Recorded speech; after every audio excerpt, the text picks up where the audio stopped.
આપણે ગઈકાલે વ્યતિકરણ જોતા હતા અને આપણે એવું કીધું કે આપણી પાસે બે ઉદ્ગમ છે S1 અને S2 બરાબર બે પ્રકાશ ઉદ્ગમ છે એમાંથી તરંગ જે છે એ નીકળે છે પ્રકાશના તરંગો અને કોઈ એક બિંદુ પાસે ભેગા થાય છે ધારો કે P બિંદુ પાસે તો આપણે લાંબી એકદમ મેથેમેટિકલ સ્ટેપ પ્રોસિજર કર્યા પછી આપણે એવું સાબિત કર્યું છે કે I બરાબર I1 plus I2 plus 2 route I1 I2 અને આપણે એવું જોઈ બી ગયેલા છે કે આ જો વ્યતિકરણ પદ છે એ જો 0 થઈ જાય તો આપણે એમ કહી શકાય કે આપણી પાસે P બિંદુ P પાસે પરિણામી તીવ્રતા I બરાબર I1 પ્લસ I2 થાય એટલે કે આ P બિંદુ પાસે આપણે એક સામાન્ય વાત કરીએ કે આપણી પાસે બે બેટરી હોય પહેલા એક બેટરી ઓન કરીને પ્રકાશ પાડીએ બીજી બેટરી પ્રકાશ ઓન પાડીએ તો તીવ્રતાઓનો સરવાળો થાય પણ આપણને વ્યતિકરણ દેખાય નહીં કારણ કે જો વ્યતિકરણ થાય તો આપણે એમ કહી શકાય કે સલાકાઓ રચાય જે આપણે ગઈકાલે તમને બતાવી હતી તે બરાબર તો હવે આપણે એમ કહી શકાય કે જો આ ન થાય તો 0 ન થાય તો શું થાય બરાબર તો એના માટે આપણે એમ કહી શકાય જો આપણી પાસે I1 બરાબર I2 બરાબર I0 એટલે કે આ બંને જે છે આની આપણે કીધું કે કંપ વિસ્તાર A2 છે આનો કંપ વિસ્તાર A2 છે એટલે પહેલાનો કંપ વિસ્તાર જે A1 છે બીજાનો કંપ વિસ્તાર A2 છે આની તીવ્રતા I1 છે અને આની તીવ્રતા I2 છે હવે આપણે માની લઈએ કે બધાની તીવ્રતા અને કંપ વિસ્તાર સરખા છે બંનેના જે I0 જેટલા છે કંપ વિસ્તાર સરખા થાય તો તીવ્રતા સરખી થશે તો therefore હવે આપણે એમ કહી શકાય કે પરિણામી તીવ્રતા I બરાબર I0 પ્લસ I0 I1 બરાબર બી I0 I2 બરાબર B I0 plus 2 root I0 into I0 cos phi તો હવે આપણે એમ કહી શકાય કે therefore I બરાબર 2I0 પ્લસ 2I0 અહીંયા I0 નો સ્ક્વેર તો એનું વર્ગમૂળ into cos phi therefore I બરાબર 2I0 common 1 plus cos phi હવે વેસમાં સૂત્ર છે કે 1 પ્લસ cos 2 થીટા હોય તો equals to 2 cos square theta થાય તો એના માટે આપણે અહીંયા કહી શકાય કે I બરાબર 2I0 2 ક્યાંથી આવ્યો સૂત્રમાં જ છે cos સ્ક્વેર અહીંયા જે કઈ ખૂણો હોય તેના કરતા અડધો થઈ જાય તો અહીંયા phi છે તો અહીંયા થવાનું phi બાય 2 તો પરિણામી તીવ્રતા I બરાબર 4I0 બે દુ 4 cos સ્ક્વેર phi બાય 2 મળે અહીંયા ક્યારે કે જ્યારે બંને સરખા હોય ત્યારે હવે મોટામાં મોટો પ્રશ્ન ઉત્પન્ન થાય આની તો આપણે ચર્ચા કરીએ કે ક્યારે વ્યતિકરણ દેખાય ને ક્યારે વ્યતિકરણ ન દેખાય ક્યારે આ પદ 0 થશે ને ક્યારે આ પદ 0 ન થાય તો એના માટેની પહેલી શરત છે જો વ્યતિકરણ થવું હોય તો તમે જે બંને ઉદ્ગમો વાપરેલા છે કે જે ઉદ્ગમ છે એ સુસંબંધ ઉદ્ગમ હોવા જોઈએ કોહરન્ટ સુસંબંધ ઉદ્ગમ હોવા જોઈએ સુસંબંધ ઉદ્ગમ કોને કહેવાય બરાબર છે તો એમ કહી શકાય કે સુસંબંધ ઉદ્ગમ એટલે એવા ઉદ્ગમો કે જે બે ઉદ્ગમમાંથી નીકળતા તરંગો વચ્ચેનો કળા તફાવત સમય સાથે અચળ હોય અથવા શૂન્ય હોય શૂન્ય એટલે અચળ જ કહેવાય પણ અચળ હોય તમને સમજાવું ઉદાહરણ આપીને ધારો કે મારી પાસે અહીંયા આ પાણી છે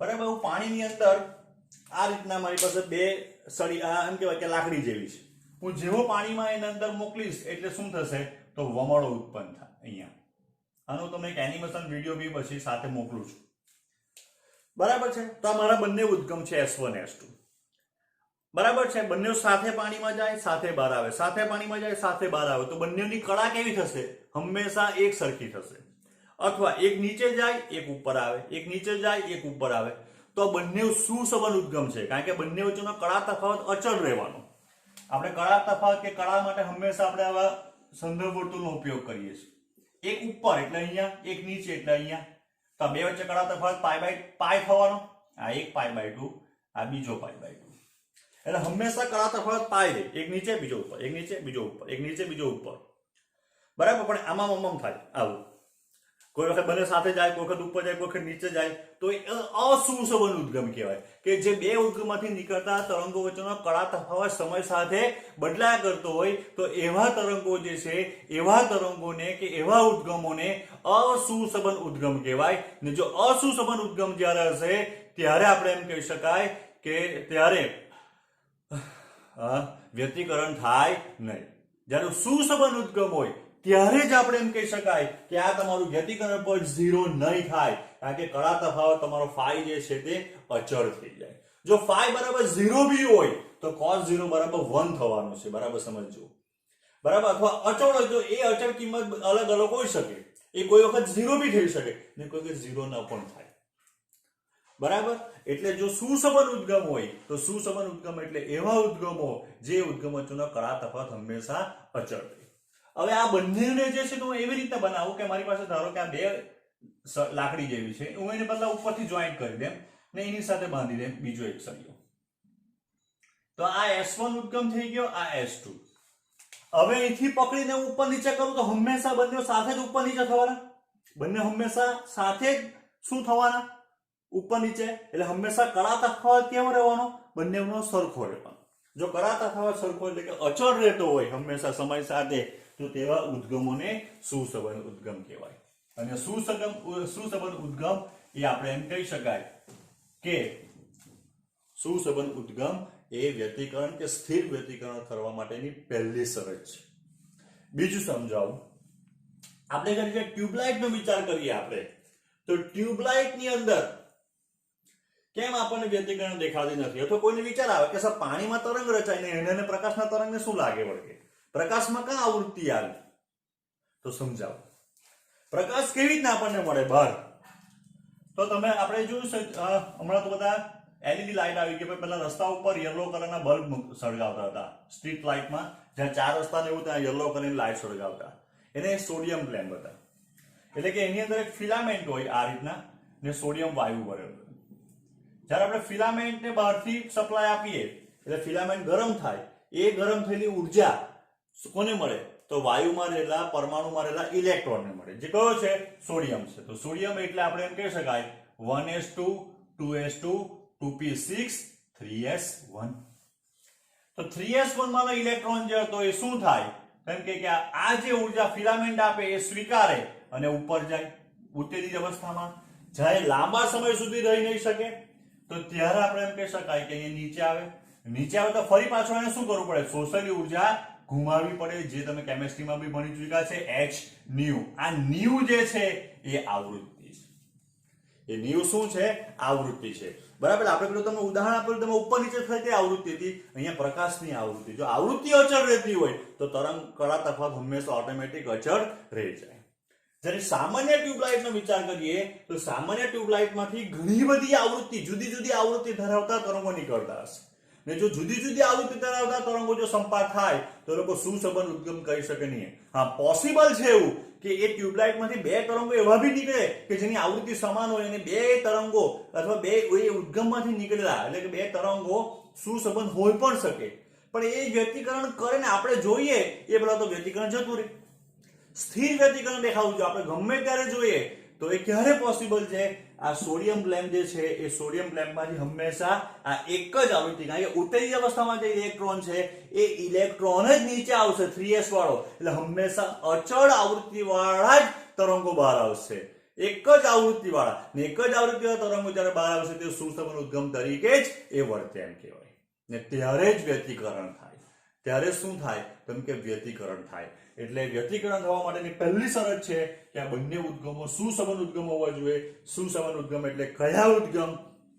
તો જે ઉદ્ગમ માટે એમ કહી શકાય કે વચ્ચેનો કળા તફાવત શૂન્ય હોવો જોઈએ અથવા કળા તફાવત સમય સાથે અચળ રહેવો જોઈએ. તો એવા જે ઉદ્ગમો છે એ ઉદ્ગમોને સુસંબંધ ઉદ્ગમો કહેવાય. એવા ઉદ્ગમોને સુસંબંધ. જ્યારે સુસંબંધ ઉદ્ગમ આવશે ત્યારે આ વ્યતિકરણ પદ 0 થશે નહીં. અને ત્યારે આપણે એમ કે જો તીવ્રતા આપણે સરળતા માટે એમ કે સરવાળો કરી દઈએ અહીંયા, તો પરિણામી તીવ્ર I બરાબર I0 બંને સરખી તીવ્રતા હોય તો આપણને પરિણામી તીવ્રતા બરાબર 4I0 cos square phi by 2 સૂત્ર મળે. જે અહીંયા P જે છે એ P આગળ મળતી પરિણામી તીવ્રતાનું સૂત્ર છે. એ કોના ઉપર આધારિત છે? એ cos phi ઉપર આધારિત છે. એટલે કે phi ઉપર આધારિત છે. phi કોણ છે? આ બે તરંગો વચ્ચેનો કળા તફાવત છે. બરાબર છે. હવે આ સૂત્ર આપણે ચોપડીમાં બીજી રીતે મેળવેલું છે તો એ ચોપડીની રીતે બી મેળવીએ આપણે. બરાબર છે. પણ એ જ્યારે આપણે મેળવીશું ત્યારે રસ્તામાં આ સૂત્ર નહીં આવશે. આ પરિણામી તીવ્રતા શોધવા માટેનું સૂત્ર ઇમ્પોર્ટન્ટ છે. નીટના એમસીક્યુ ગણવા માટે આ સૂત્ર આપણને આવડવું જોઈએ, ખબર હોવી જોઈએ, એટલા માટે આ સૂત્ર આપણે મેળવ્યું છે. હવે આ જ સૂત્ર જે છે આપણે બીજી રીતે મેળવીએ, જે આપણને બુકમાં આપેલું છે.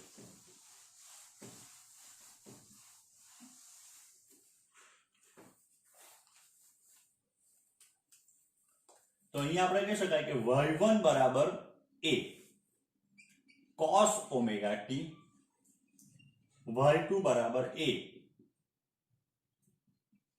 cos omega t plus 5. Sign વાપરો, cos વાપરો, કઈ ફરક પડે નહીં. બે હાર્મોનિક વિધેય એટલે બે હાર્મોનિક તરંગના સમીકરણ હોવા જોઈએ. અહીંયાથી નીકળે, અહીંયાથી આ બુકમાં cos લીધેલું છે.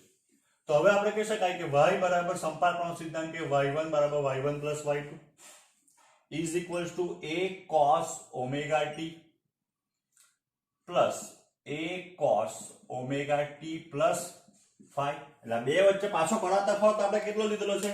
5 લીધેલો છે, બરાબર, જે આપણને અહીંયા મળતો છે. હવે એ કોમન કાઢી લઈએ, જરાક ઊંધું જતું લખીએ, cos omega t plus 5 plus cos omega t.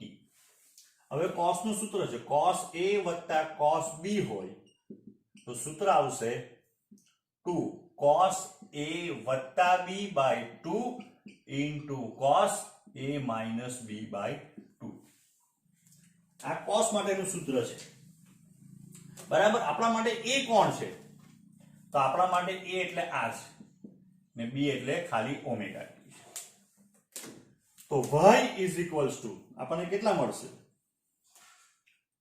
y is equals to 2a, આ 2 સૂત્ર ના આવ્યો, a બહાર હતો, cos a એટલે omega t plus 5 plus omega t by 2 into cos omega t plus 5 minus omega t by 2. બરાબર છે. તો therefore આપણે કહી શકાય કે y બરાબર 2a cos 2 omega t plus 5 by 2 into cos 5 by 2. omega t cancel. થોડુંક આને બરાબર લખું તો y બરાબર 2a cos 5 by 2 into 2 into cos 2 omega t plus 5 by 2. તો આ આપણે બરાબર ધ્યાનથી જોઈએ તો 11મા ધોરણની આપણે સ્થિત તરંગો જોઈ ગયા છે, સ્પંદ જોઈ ગયા. તો જો આ હાર્મોનિક વિધેય થઈ ગયું, y બરાબર sin omega t cos omega t, ને આ એનો કંપ વિસ્તાર થઈ ગયો. તો પરિણામી કંપ વિસ્તાર જે આપણને મળવાનો, તો પરિણામી કંપ વિસ્તાર, ધારો કે મને કેપિટલ A લખું તો બરાબર શું આવશે? 2a cos 5 by 2, a square કરી દઈએ તો 4a square cos square 5 by 2. આ તો પરિણામી તીવ્રતા 4I0 cos સ્ક્વેર 5 by 2. કારણ કે આપણે ગઈકાલે જોઈ ગયા છે કે કંપ વિસ્તારના વર્ગના સમપ્રમાણમાં તીવ્રતા હોય, એટલે તીવ્રતાના વર્ગ શોધવી હોય તો કંપ વિસ્તારના વર્ગના સમપ્રમાણમાં, એટલે I proportional to આપણને ખબર છે a છે a square, I proportional to a square છે, એટલે અહીંયા પરિણામી તીવ્રતા I બરાબર 4I0 cos સ્ક્વેર 5 by 2 સૂત્ર આપણને મળી જાય, જે અહીંયા આપણે એમ કહી શકાય કે પરિણામી તીવ્રતા શોધવા માટેનું સૂત્ર છે. આ સૂત્ર કેવી રીતે આવ્યું? તો બે રીતે આપણે સૂત્ર મેળવ્યું જોયું. એટલે અહીંયા આપણને તીવ્રતા જે મળે, બરાબર છે, એ હવે આપણે કઈ મળે? તો I બરાબર 4I0 cos સ્ક્વેર 5 by 2. હવે પરિણામી જે તીવ્રતાનું સૂત્ર આપણે તાર્યું I બરાબર 4I0 cos સ્ક્વેર 5 by 2. બરાબર સમજો. જો આપણને cos સ્ક્વેર 5 by 2 ની કિંમત 1 મળે, 1, તો ત્યારે આપણે એમ કહી શકાય કે I બરાબર 4I0 બરાબર I મેક્સિમમ થાય, મહત્તમ તીવ્રતા મળે. કઈ તીવ્રતા મળે? મહત્તમ તીવ્રતા મળે. એના કરતા કારણ કે cos ની કિંમત મહત્તમ 1 મળી શકે, તો એનો અર્થ એમ થયો કે cos 5 by 2 બરાબર ±1. એટલે cos 5 by 2 ની કિંમત ±1 મળે ત્યારે આપણને તીવ્રતા મેક્સિમમ મળે. બરાબર સમજો વાતને. cos ક્યારે ક્યારે મહત્તમ થાય? 1 0 -1 0 બરાબર છે. તો જ્યારે ક્યારે મહત્તમ થાય cos અથવા પ્લસ ઓર -1 ક્યારે થાય? 0 પાઈ 2 પાઈ 3 પાઈ 4 પાઈ 5 પાઈ બરાબર છે. તો બધા જ પાઈની ગુણાકાર માટે તમારો cos એ પ્લસ ઓર -1 થાય. તો અહીંયા આપણે એમ લખી શકાય કે therefore cos π/2 બરાબર cos n પાઈ, જ્યાં n બરાબર 0 1 2 3 4, જ્યાં n બરાબર શું મળશે? 0 1 2 3 4 બરાબર cos 5. તો એનો અર્થ એમ થયો કે 5/2 બરાબર n પાઈ. cos cos નીકળી ગયા એટલે 5 બરાબર 2n પાઈ, જ્યાં n બરાબર 0 1 2 3 4.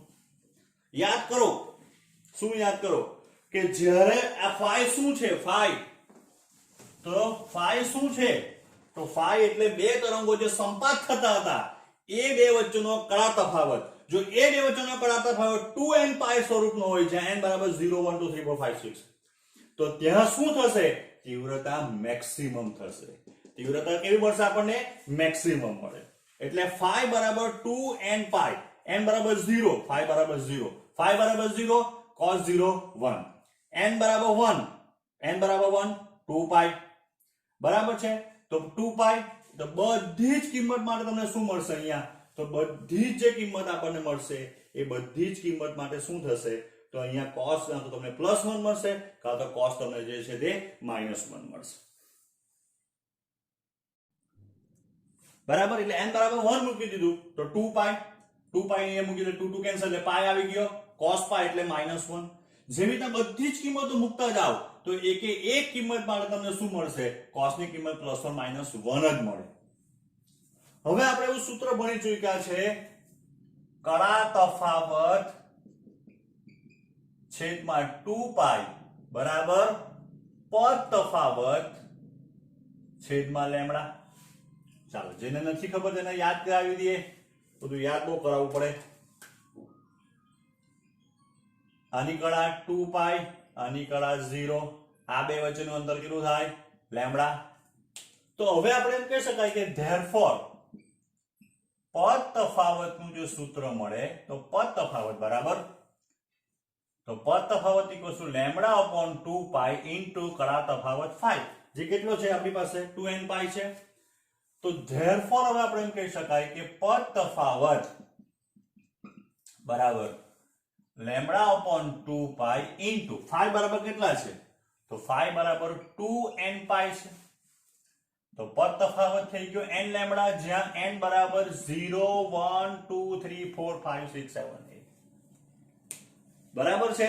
એટલે હવે જો પદ તફાવત, ઓહો પણ સમજાવવું તો પડે ને કે ભાઈ પદ તફાવત કેવી રીતના ગણાય, શું છે પદ તફાવત? ભલે પદ તફાવત બોલ્યા કરીએ આપણે, તો એના માટે આપણે એમ કીધું કે જો જે જગ્યા ઉપર આ બે ઉદ્ગમ S1 અને S2 માંથી નીકળતા તરંગો ભેગા થતા હતા બરાબર છે, તો એ જે તરંગો નીકળતા હતા અને જે જગ્યાએ ભેગા થયા, ધારો કે બેની વચ્ચે બેઠા ભેગા થયા સેન્ટરમાં બરાબર છે. ઉદાહરણ તરીકે માની લઈએ કે આ જે P બિંદુ પાસે પહોંચવા માટે અહીંયાથી આ 1 2 3, એટલે પથ એટલે શું? તો ચાલતા S1 પછી ચાલતા P પર નીકળો તો 3 લેમ્ડા જેટલું અંતર કાપવું પડે. અહીંથી 1 2 3 લેમ્ડા જેટલું અંતર કાપવું પડે બરાબર. તો શું થયું? બરાબર ધ્યાનથી જો શું થયું? તો બંને જ્યાં ભેગા થયા અહીંયા તો પદ તફાવત n બરાબર 0 લેમ્ડા આવ્યું. તારા બી 3 લેમ્ડા, મારા બી 3 lambda, lambda 3 lambda - 3 lambda 0 lambda, એટલે પદ તફાવત 0 થઈ ગયો. ઇમ્પોર્ટન્ટ વસ્તુ શું છે કે પદ તફાવત જ્યારે 0 થયો ત્યારે જો કે આનું બી ઘટ આવ્યું, આનું બી ઘટ આવ્યું. ઘટ ઉપર ઘટ સંપાત થાય તો આપણને કંપ વિસ્તાર નીચે મેક્સિમમ મળે. પણ અહીંયા સ્ક્વેર છે, કંપ વિસ્તાર નીચે મેક્સિમમ મળે. કંપ વિસ્તારનો વર્ગ એટલે તીવ્રતા. જો કંપ વિસ્તાર મેક્સિમમ મળે તો તીવ્રતા બી મેક્સિમમ મળે. એટલે આ જગ્યા ઉપર શું થાય? તો આ જગ્યા ઉપર આપણે ગઈકાલે જોઈ ગયા એ પ્રમાણે શું થશે? તો એ પ્રમાણે અહીંયા આપણને પ્રકાશિત ભાગ દેખાય.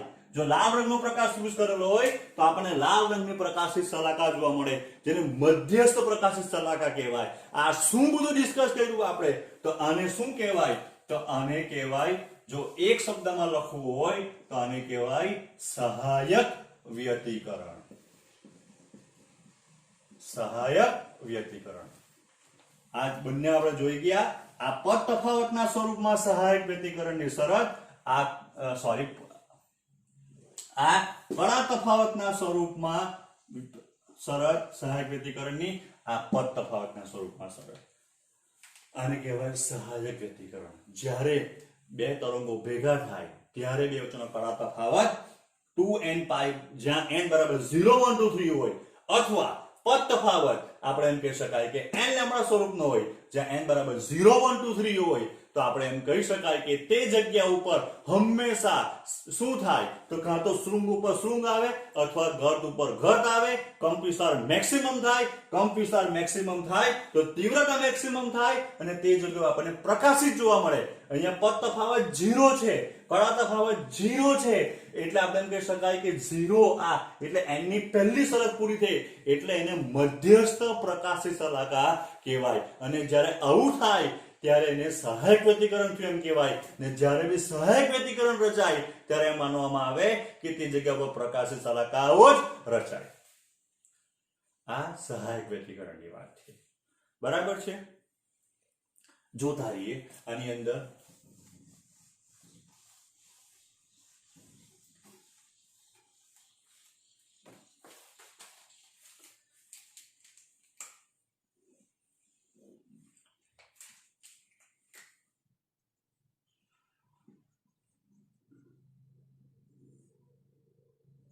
અહીંયા બે તરંગો ભેગા થયા, અહીંયા મધ્યસ્થ પ્રકાશિત શલાકા રચાઈ ચૂકેલી હતી n બરાબર 0 માટે. બરાબર છે. હવે આપણે એમ કહી શકાય કે અહીંયા બીજો એક બિંદુ એવું મળ્યું,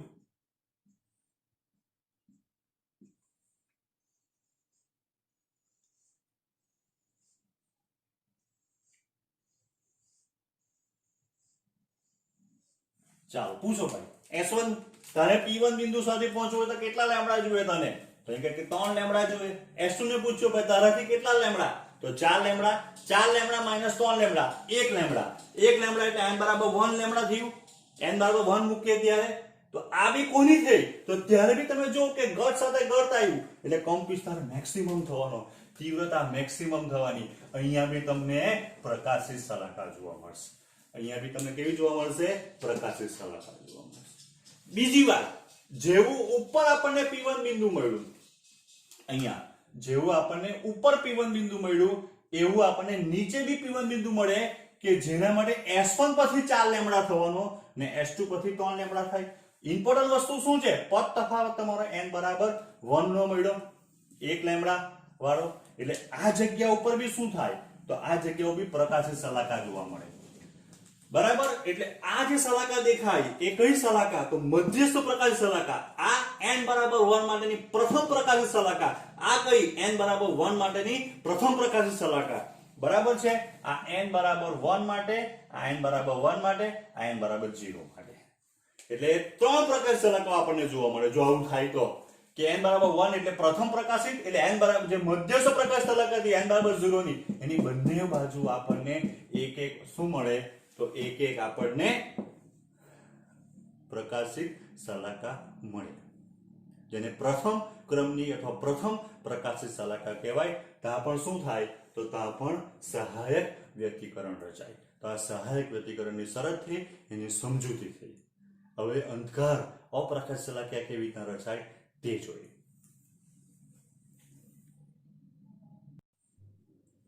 હવે પરિણામી તીવ્રતાનું સૂત્ર આપણે જે ખબર છે લખવું. ધારો કે આખું ભાગ આ બરાબર 0 થાય, એટલે કે આપણે એમ કહી શકાય કે cos square phi by 2 is equals to 0 થાય તો I equals to 0, એટલે તીવ્રતા કેવી થાય? 0 થાય. એવું કેવી રીતના થઈ શકે? તો જ્યારે આપણે એમ કહી શકાય કે cos square phi by 2 બરાબર 0, ઇટ મીન્સ કે cos phi by 2 બરાબર 0. તો cos ક્યારે 0 થાય?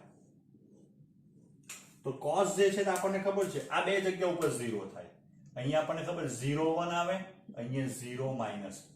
આ π/2, અહીંયા π/2, આ બીજો π/2, ત્રીજો π/2, આ ચોથો π/2, એટલે π/2 1 2 3 π/2, એટલે π/2 એ 0 થાય, 3 π/2 એ 4 ને 5 5 π/2 એ 0 થાય, 6 7 7 π/2 એ 0 થાય, 8 9 9, એટલે બધા એકી સંખ્યાના π/2 માટે કેવું થાય તો 0 થાય.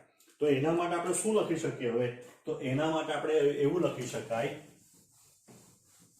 અહીંયા કે therefore cos π/2 is equals to cos 2n minus 1 π/2, જ્યાં n equals to 1 2 3 4, 1 થી સ્ટાર્ટ થાય. કેમ? તો જો આપણે જોઈ ગયા n બરાબર 1 મૂકો, 2 2 ઓછા એટલે π/2, n બરાબર 2 મૂકો, 2 2 4 ઓછા એટલે 3 π/2, n બરાબર 3 3 2 6 ઓછા 1 એટલે 5 π/2. તો બધા એકી સંખ્યાના π/2 માટે cos 0 થાય. તો એનો અર્થ એમ થાય કે phi is equals to 2n minus 1 π/2, 5/2 બરાબર cos cos નીકળી ગયા. તો એનો અર્થ એમ થયો કે ભાઈ કળા તફાવત જે છે એ કળા તફાવત phi બરાબર 2n minus 1 pi, જ્યાં n is equals to 1 2 3 4 આપણને મળે. હવે આપણે અત્યારે જોઈ ગયા પદ તફાવત બરાબર લેમ્ડા અપોન 2 પાઈ ઇન્ટુ કળા તફાવત phi. તો પદ તફાવત લેમ્ડા અપોન 2 પાઈ, phi બરાબર કેટલા? તો phi બરાબર 2n minus 1 pi, એટલે 2n minus 1 લેમ્ડા બાય 2, જ્યાં n બરાબર 1 2 3. જ્યારે આ બધું થાય બરાબર આપણે જોઈએ પણ તો શું થાય? તો જ્યારે પદ તફાવત 2n minus 1 લેમ્ડા બાય 2 સ્વરૂપનો આવે, જ્યારે કળા તફાવત phi બરાબર 2n minus 1 pi સ્વરૂપનો આવે, ત્યારે આપણે એમ કે તીવ્રતા 0 મળે. ને જ્યાં તીવ્રતા 0 મળે તો આપણે શું કહી શકાય? તો એમ કહી શકાય કે ત્યાં વિનાશક વ્યતિકરણ થયું એમ કહેવાય. ત્યાં શું થાય? તો એમ કે વિનાશક વ્યતિકરણ થાય, ને જે જગ્યાએ વિનાશક વ્યતિકરણ થાય ત્યાં આપણે એમ કહી શકાય તીવ્રતા 0 થાય. હવે થોડું પ્રેક્ટિકલી જોઈએ કે શું થાય.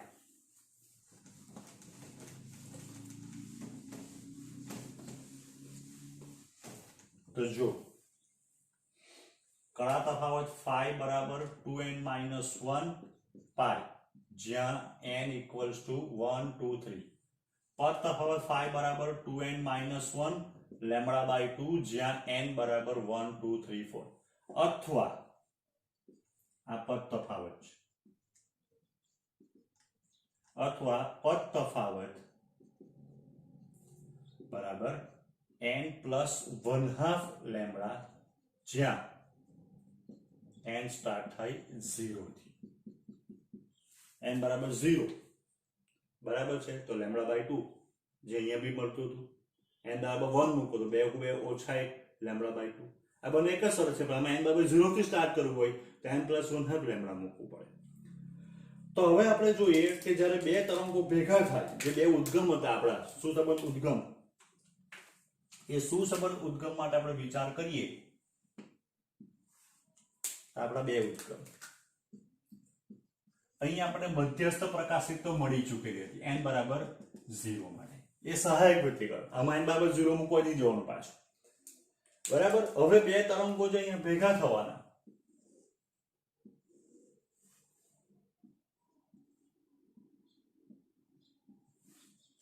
તેનો વિચાર કરીએ. આ બે જે તરંગો અહીંથી ભેગા થતા છે એને આપણે જોઈએ. તો અહીંયા S1 પરથી ધારો કે P1 ડેશ બિંદુનો વિચાર કરો તો આ 1 2 3 1 2 3 આ 3. એટલે S1 પાસે 3 કેટલા છે? તો S1 પાસે આપણે એમ કહી શકાય કે 3.5 3.5 અથવા 7/2 લેમ્ડા. 3.5 એટલે આનો કેટલો? 3 લેમ્ડા, એટલે 3.5 લેમ્ડા. અથવા તો હવે આપણે એમ કહી શકાય કે S1 પરથી P1 ડેશ પર પહોંચો ને S2 પરથી P1 ડેશ પર પહોંચો તો બે વચ્ચેનો પદ તફાવત કેટલો આવે? Lambda by 2. ને લેમ્ડા બાય 2 કોની શરત છે? તો લેમ્ડા બાય 2 n બરાબર 1 મૂકો અહીંયા, તો 2 * 2 ઓછા 1 એટલે λ/2 પદ તફાવત n બરાબર 0 મૂકો અહીંયા તો બરાબર. તો અહીંયા શું થશે?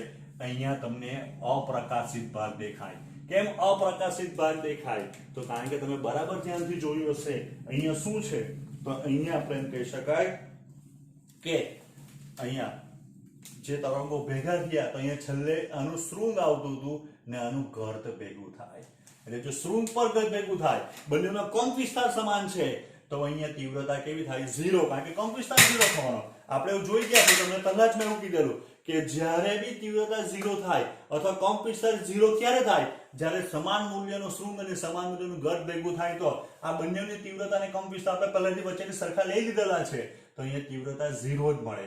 એટલે અહીંયા અપ્રકાશિત ભાગ. એટલે ગઈકાલે જે તમને પેલી મેં સલાકા બતાવી દીધી એ સલાકામાં તમે જોવો તો પ્રકાશિત અપ્રકાશિત પ્રકાશિત અપ્રકાશિત એવું દેખાય. તો જે જગ્યાએ પ્રકાશિત ભાગ હશે ત્યાં સહાયક વ્યતિકરણ થતું હશે, જે જગ્યાએ અપ્રકાશિત ભાગ હોય ત્યાં વિનાશક વ્યતિકરણ થતું હશે.